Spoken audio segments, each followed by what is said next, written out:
AP practice question number 4. Now this was a non-calculator kind of question. Okay, so this is a weird kind of graph.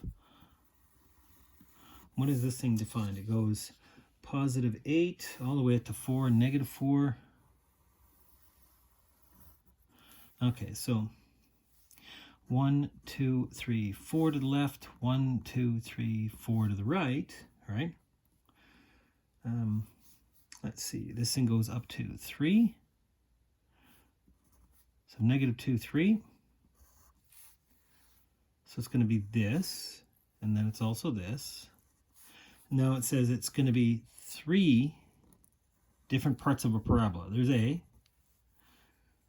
Here's B. This one goes way up here. B. And then it's got one parabola from 1 to 4. Okay, so here's this weird graph that we're talking about, right? Triangle, triangle, 3 different parabolas. This thing, it says, it is well defined from negative 4 to 4. So it's continuous, okay? F is continuous. It consists of 2 line segments. There we go. So we can do triangles.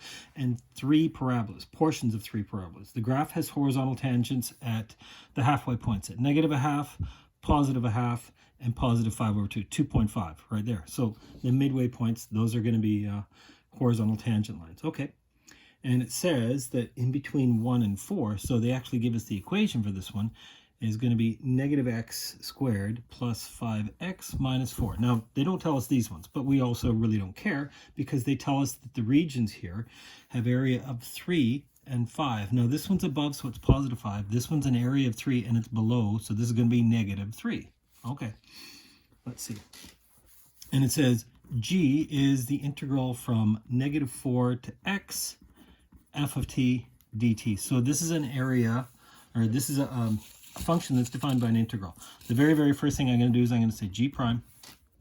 Remember, the derivative and the integral cancel is just f. And g double prime, I might as well do this, g double prime is going to be f prime.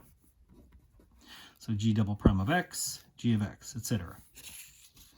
Okay, so what does it say? First off, it says find g of 0 and g of 4. G of 0 means the area from from negative 4 up to 0. So it's going to be this positive area and that negative area.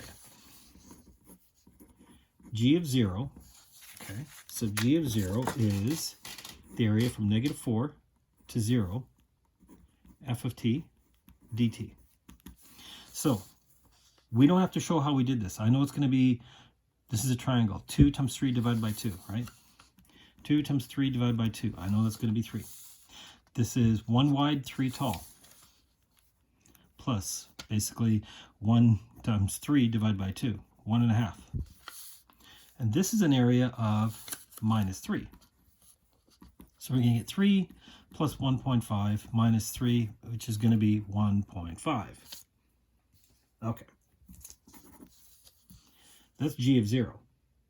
What's g of 4? Well, it's the area from negative 4 to 4, f of t dt, right?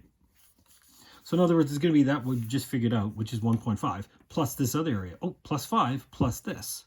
So this is basically 1.5, what we just figured out, plus b, which is 5, right? That's b, plus the integral from, so from 1 to 4. I need to actually figure out this one because they told me this was 5, and I just figured out that this part from here to here was positive 1.5. So I need to figure this one out. So the integral from 1 to 4 of this function. So the integral from 1 to 4 of negative x squared plus 5x minus 4 dx. This I can actually do. I'm not using a calculator because I don't have a calculator. Okay. So let's actually work these all out. So this is going to be 1.5.5, 6.5 plus, okay, so the antiderivative. So negative x cubed over 3 plus 5x squared over 2 minus 4x. And I'm plugging in 4 and 1, right? I'm plugging in 4 into this whole thing. I'm plugging in 1 into this whole thing, and that'll tell me the area. So 6.5 plus, okay, take 4 and plug it in. So 4 cubed, 64. So negative 64 thirds, yikes. 5 times 16 over 2, hang on, 16 over 2 is 8. 5 times 4, or 5 times 8 is 40. 4 times 4 is 16. Minus, now let's plug in 1. 1's way easier. Negative a third. 1, 5 over 2, plus 5 over 2, minus 4. Now, remember, I did this with brackets because I know that these negatives are going to cancel. Let's see, what do we get? We get 6.5 plus negative 64 thirds. Leave it as thirds because you know what? I see thirds over here. Plus, well, 40 minus 16 is 30, which is 24, plus 1/3, minus 2.5, right? Plus 4. Okay, let's put all this stuff together. Minus 2.5 and 6.5 is going to be 4. Minus 64 thirds. Okay, hang on. And 24 and 4 is going to be 28. Minus 64 thirds plus 1/3 is minus 63 thirds, which is minus 21. So what do we got? We got 32 minus 21, which is 11. This is a non-calculator question. They expected you to get there. This is about the most algebra you're going to see. So G of 4 turns out to be positive 11. So that's the area. If I go from here all the way up to here, all of this complete area with these two and these three parabolas, total area is 11. Okay, that's A. B, it says find the absolute minimum of G on the closed interval from negative. The absolute minimum. So hang on. B. G has a min at G prime, at a critical point, at G prime equal to 0 or undefined. Hang on, is G prime equal to 0? G prime is equal to F. Oh yeah, it's equal to 0 at lots of places. That means F equal to 0. So that means X value is, well, let's see. That could be negative 4, negative 1, 0, 1, 4, or an endpoint. These are my endpoints, right? Or endpoint. Yeah, I should also double check the endpoints. So it's going to be one of these. Now, hang on. Is it a minimum at one of these? These are my critical points. Minimum means decreasing, increasing. So in other words, I want the derivative to change from, so G prime has to equal 0. So G prime changes, so for a min, negative to positive. Okay, so in other words, I want the slope of G prime, or I want G prime slope, in other words, F, to go from negative to positive. Where does F go from negative to positive? Not at 4, not at negative 1, at 0, yes. Or that's the only place it goes from negative to positive. Oh, okay, so that's going to be my min, is it? Or end point. Oh yeah. So it says, so the question says, find the absolute minimum value of, okay, so we're actually finding G of 0.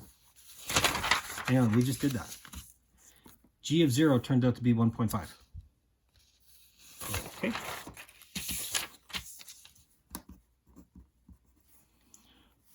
Or endpoint.